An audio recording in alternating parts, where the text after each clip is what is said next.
Hello, and welcome to another episode of This is Rico Trying to Heal My Inner Child. I am Rico, and I'd like to remind everyone that I'm not a doctor, I'm not a therapist, and I am not a medical professional in any way. Just a regular person trying to navigate through life and trying to navigate what's going on here. Like I said before, it's gotten better, but I still have a long way to go. Long way to go. Now, I'd like to start this video by saying that this is episode 50. Episode 50. I can't believe I made it this far, but I have. And, I realize that I still have a lot more to go. I have a lot more stories to tell. I have, a lot more work to do. But I feel like 50 is quite the accomplishment for me. I never really realized how far I was going to get with these videos. And, it is a bit of a sense of accomplishment to get this far. I really am proud of myself for sticking with this and following through and staying consistent with it. Sometimes I have issues with that. And sometimes when it's something I really believe in, then I will really, really stick through it and try to see it through. So, congratulations to us all for getting this far.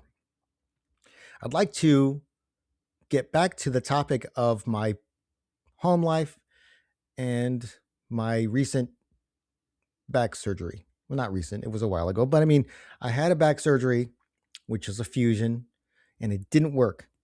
So I had to get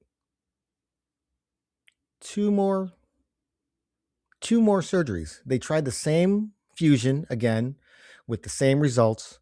And then they went in a third time with a different doctor. And this time he went in from the front and the back to put a cage around the entire spine. Just kind of lock it all together, which I suppose was successful. I mean, I never really got back to 100%. I can't lift heavy anymore. I can't do the work that I used to do. But during that time, it was 4 years. 4 years from when I actually had the accident to about the time of the last surgery. I think it was like 1 year I had a surgery. The next year I had a surgery. I had a year off. And then the fourth year was the third surgery, which incidentally, I had to have a colonoscopy, not a colonoscopy, colonectomy, where this section of my colon removed because of an enlarged polyp. So 2 times in 1 year, I got cut open and major surgeries. For that colonectomy, I had to stay in the hospital for an entire week so I could heal up before I could go home. They had to let me heal and then start me with some solid foods. And, to give you guys a little too much information, I had to poop before I could go home to make sure everything was okay. But again, this was 4 years of lather, rinse, repeat of physical therapy, surgery, recuperation, physical therapy, pain, surgery, physical therapy, pain. It was quite exhausting. It took a lot out of me physically and emotionally. I was at the end of my rope. I just felt like nobody wanted to take me seriously because I was just recuperating and sitting at home. I was treated like I was doing this on purpose or just for attention, or I don't know. I don't know exactly how to explain my perception of it or my perspective on all of it. I just felt like nobody was really happy to help me out. And I couldn't take anymore, but I did. I took it and took it and took it. And even though I was frustrated and I was ready to just leave, I didn't. So our relationship, my ex-wife and I, our relationship got very, very rocky and very, very strained. And it was, all of this stuff was taking its toll on us. So we decided to go to our local church where we were going at the time for couples counseling. And it didn't help one bit, not one bit. But during that time, I would try to go to like special groups and stuff and, talk to people. I just wanted to find some acceptance. I wanted to find some understanding. I thought maybe these church people will help me through this, just as friends, just as, fellow Christians and all that. And, I would do it outside of the normal activities. They had, evening groups. They had, small groups. They had, little events that you could go to. So I would do all this stuff. Sometimes I would even play the music for these events, and then I would stick around for the fellowship and whatever. Try to get some connection, maybe some understanding.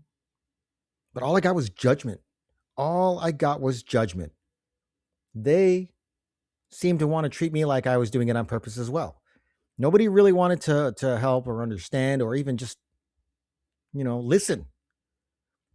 You would tell them about how things were going, and then, you know, they would maybe listen for a little bit and then go to the next person and go to the next person. And you were just kind of left there waiting for your turn to talk because, everyone's got to have a turn, and nothing was ever really, nothing really helped.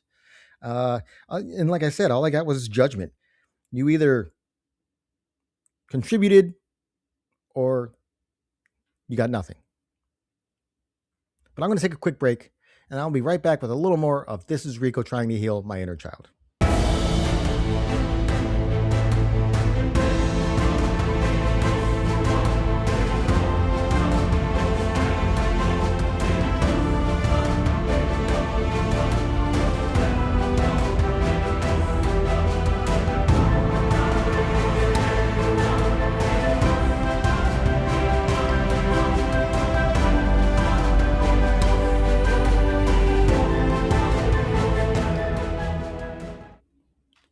Welcome back to This is Rico trying to heal my inner child. I was just touching down on the topic of me attending a local church for some fellowship, for some small groups, trying to get a little understanding, trying to get a little acceptance, trying to get a little fellowship, maybe try to find some like-minded people. And I didn't get any of that. And again, I want to remind everyone, if I have something negative to say about religion or Christians, I'm only speaking on the ones that I've dealt with in my life. I am never going to pretend that all religion is bad or all Christians are bad. I know that that's not true. I know that there are people that really, really do well with religion and it helps them. And if you're one of those and you get helped by it, that's great. I am happy for you, but it doesn't work for me. And these people I was dealing with, they just turned out to be a bunch of hypocrites. They wanted to tell you how to live. They wanted to tell you how to be. They just wanted to tell you. They just wanted to tell you and tell you. They weren't going to listen. They weren't going to understand. They were just going to say, oh, well, the Bible says or scripture says, but they didn't want to listen. They just wanted to tell you, but they didn't exactly live their lives that way. And they even sometimes admitted it, but they really had an easy time trying to tell you how to be, or at least me. They just wanted to tell me what I was supposed to be doing and how I should be doing it. But they didn't practice any of it, sitting on their religious high horses, just looking down. And that's another perception is that I got from them, is that it was always a condescending looking down on you. Oh, you should be. No, I needed someone to just be on the same level and to just talk and understand. And I couldn't get that. And I don't know how I keep ended up in this situation.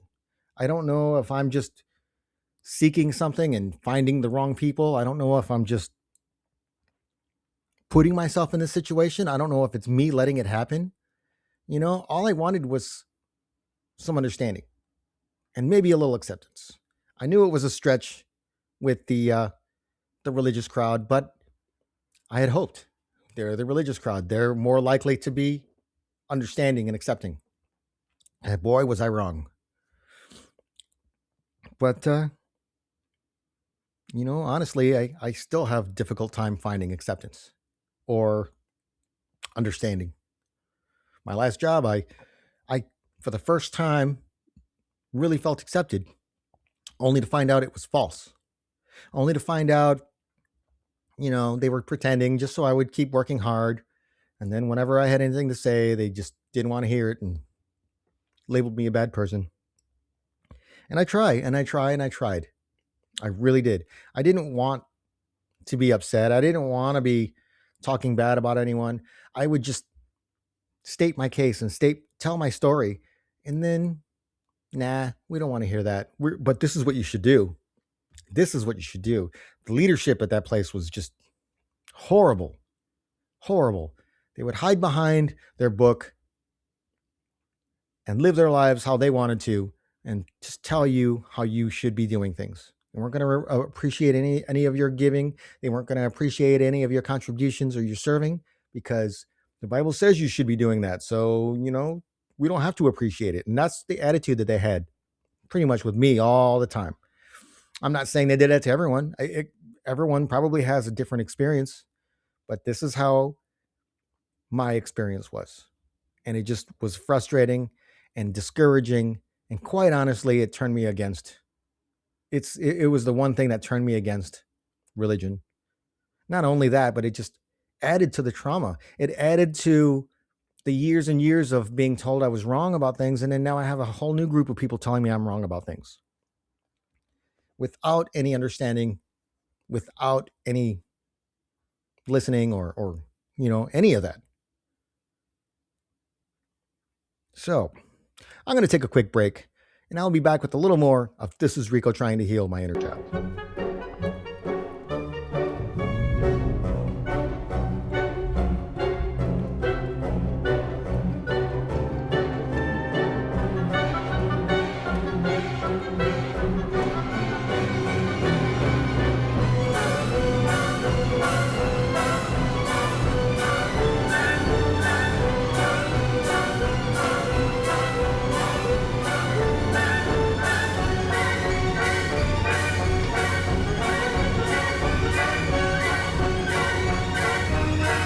Welcome back to This is Rico Trying to Heal My Inner Child. On this episode, I am touching down on my home life and I guess the rocky relationship that we had with my ex-wife and I. Things were just strained and just crumbling, falling apart. And we tried with the church. We tried with all of that. I tried at least just to find some personal acceptance and some understanding with people through that, and it failed. And looking back on that, I realize now that I don't need their acceptance. I didn't need it then, and I don't need it now. I don't need anyone's acceptance. I accept me for who I am. And that was one of the lessons I learned. Now, I wish I had considered that back then, but things were different. Things were different, and I felt like I needed certain things that I wasn't getting, and I kept looking for it. Kept looking for approval, kept looking for understanding, kept looking for someone to just maybe tell me things that were going to be okay. But nobody was willing to do that. They all felt that they were superior in one way or another. And, I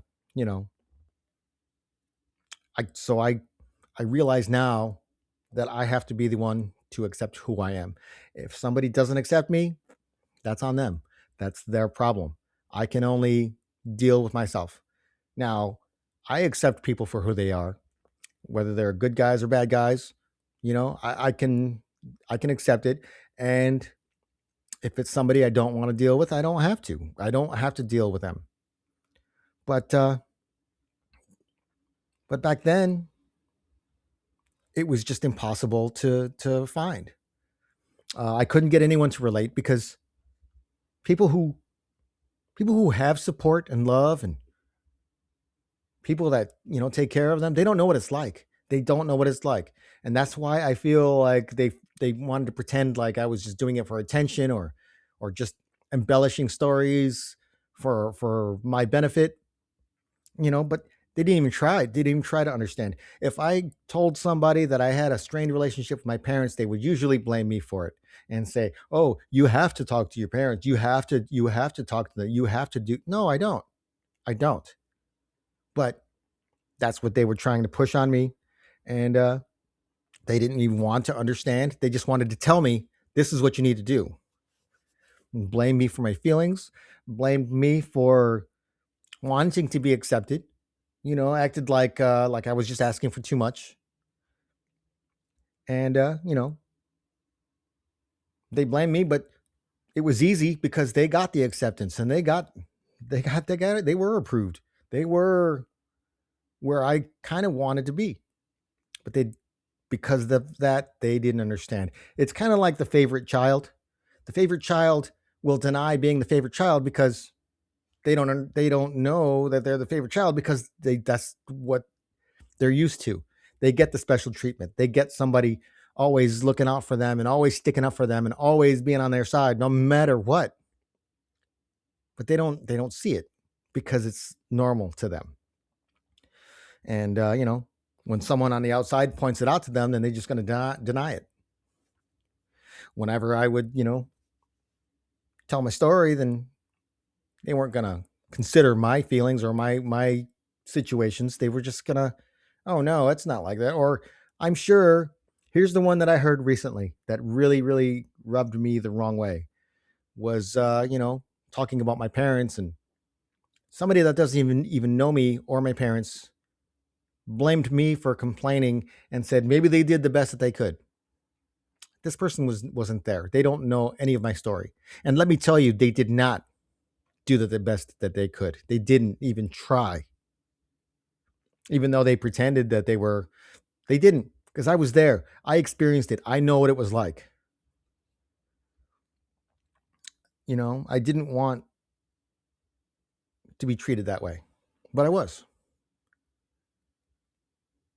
But I'm going to take another break, and I'll be back with a little more of This is Rico trying to heal my inner child.